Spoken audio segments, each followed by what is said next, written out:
Let's take a look at how to graph a parabola in standard form by hand. I'm also going to show you how to graph this using your graphing calculator, so if you want to see that part, just go ahead and skip to the end of this video where I get to that. Alright, so to graph this by hand, the first thing I'm going to want to find is the location of the vertex of this parabola. And to do that in standard form, I'm going to start with this equation. X is equal to the opposite of b over 2 times a. That's going to get me the x-coordinate of my vertex, and we'll go about finding the y-coordinate after that. So in your standard form equation, a is your coefficient of x squared, b is your coefficient of x, and c is your constant. So if I plug these values in, the opposite of b would be positive 8, since b is a negative 8. Divide that by 2 times my a value, which is also 2. That's 8 divided by 4, which gets me 2. So again, that's only the x-coordinate of my vertex. I still need to find the y-coordinate. However, that does tell me one more thing. That 2 actually tells me where the axis of symmetry is. So I'm going to go ahead and draw that dashed line on my graph. I know my parabola is going to be symmetrical about that line. So I'm actually going to label it 2, the axis of symmetry, and I'll probably label it with its equation as well, x equals 2. Don't forget to include that x in there so we know it's a vertical line. Alright, so now that I know my x value of the vertex, let's go ahead and plug that x value back into the equation and find the y value that matches up to. So again, I'm doing this all by hand. If you know how to use your table on your calculator to do that, that would be a good way to save some time. Otherwise, I'll just review some basics about order of operations as we go about evaluating this expression. So exponents come first, so I've got 2 squared, so that's going to be 2 times 4 minus 16, and then plus 6. And let's just go ahead and finish that out. So I get 8 minus 16 plus 6, which works out to be just a negative 2. So that actually is my y value of my vertex. So I'll plug that back in up here. I now have my complete vertex figured out, so I'll plot that point. And the way that I do these, I'm going to be looking for 5 points total to graph this parabola. So I have 1, I need 4 more to find. So to find your other points, we're going to kind of repeat this process over here of plugging in different x values. So let me set up an xy table. If you're clever with how you do this, though, you don't really need to find the additional 4 points.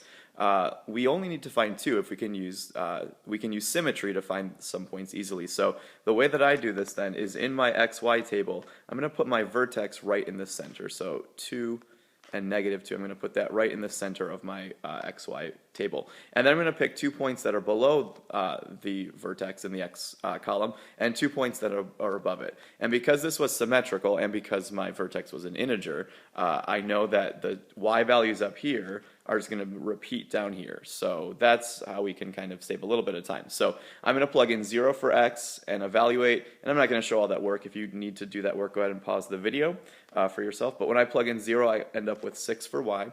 And when I plug in 1, I ended up with 0 for y. Again, if you want to try that yourself, go ahead and pause the video. Otherwise, I'll show you in a second how to get those values on your calculator anyway. So because I was symmetrical about the vertex, or because parabolas are symmetrical about the vertex, I know that those y values will just repeat there. So there's my 5 points. I really only need to find 3 of them.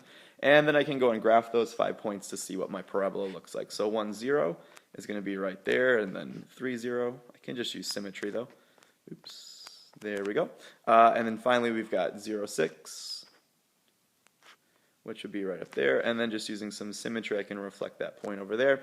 Now that I have my 5 points, go ahead and make a smooth U-shaped curve. You don't want this to be too pointed down at the vertex, so make it as round as possible. Add some arrows because that parabola will go on forever. So there is a lovely looking parabola graphed in standard form by hand. At this point I'm going to switch over and show you how to do the same problem using your graphing calculator to find the minimum value or the maximum value and to find all those points as well. So we've just graphed this parabola by hand in standard form. Let's go ahead and take a look at how the calculator can be used to do the same thing. So start by going into y equals and get your equation typed in there. So let's type in 2x squared minus 8x and then plus 6. And if I were to hit graph right away, I could see what it looks like. I see that it matches up to what we drew by hand. There it goes, very slowly. And so yeah, that looks like what we did, but let's go ahead and be a little more accurate with this. So the first thing I want to do is I actually want to find the vertex. Just like we found the vertex by hand, I want to find the vertex using the calculator first. So to do that, go into our trace menu. So hit second and trace again to calculate. And none of our features say vertex, but we do see min or max. And we've been talking about how the vertex represents either a minimum or a maximum value. So you do have to select the right one. So take a look at your parabola. And because it opens upwards, I can see that my vertex would represent a minimum value. So select option 3, minimum. And if it is a max, you have to select max. So they're going to ask you 3 questions down here. They'll say left bound, right bound, and guess. Basically, what that means is move your cursor so you're a little bit to the left of the vertex. Now, you don't have to get too close to it. Like, I probably wouldn't want to be there because I don't want to accidentally miss it. So just move somewhere to the left of it. I can see that over there my vertex is or my cursor is clearly to the left of the vertex. So press enter. It'll ask you then for the right bound. So again, move your cursor so you're a little bit to the right. Don't get too close, you might miss it. So be a little bit to the right and press enter.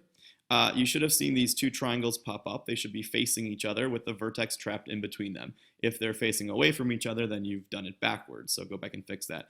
For guess, just hit enter a 3rd time. And your minimum value will pop up. Now, some of you may have gotten different values down here. Some of you may have got x equals exactly 2 and y is -2, which is our vertex. Some of you, like me, may have got 2 with all those zeros. Some of you may have gotten 1.99. Your calculator, for whatever reason, just can't quite get to that value itself, depending on where you put your bounds. So if you ever see all the zeros or all the 9s, go ahead and round appropriately to 2. Or whatever the number might be. Now be careful, don't always round. Like your vertex could be a decimal. If it's 2.5, then it's 2.5. But if you see all the zeros or all the 9s, make sure you round. So there's my vertex, which we have now found using the calculator. Finally then, to get all these points, if you don't want to do them by hand, let's just use the table feature of our calculator. So hit second, graph to find your table. And you could find all, wow, I started in 58. Let's change that. If that happens to you, go to second window. It's your table set feature. And let's change. It says, what do you want your table to start at? Let's start from 0. It's a little bit easier for us to work with. And then that's what you want the table to skip by. We want to skip by 1s. You shouldn't have to do that, but for some reason, mine was very, very different. Now go back to your table, and you should see your table of values. So there's the points that we found, 0, 6, 1, 0. We found those by hand. And you can see they're symmetrical about that vertex at -2, 2. And you can kind of scroll through this and find any points you want. I wouldn't pick these values. They'd be way off your graph. So try to pick points that are convenient to graph. But there's a bunch of points you can use to make your parabola.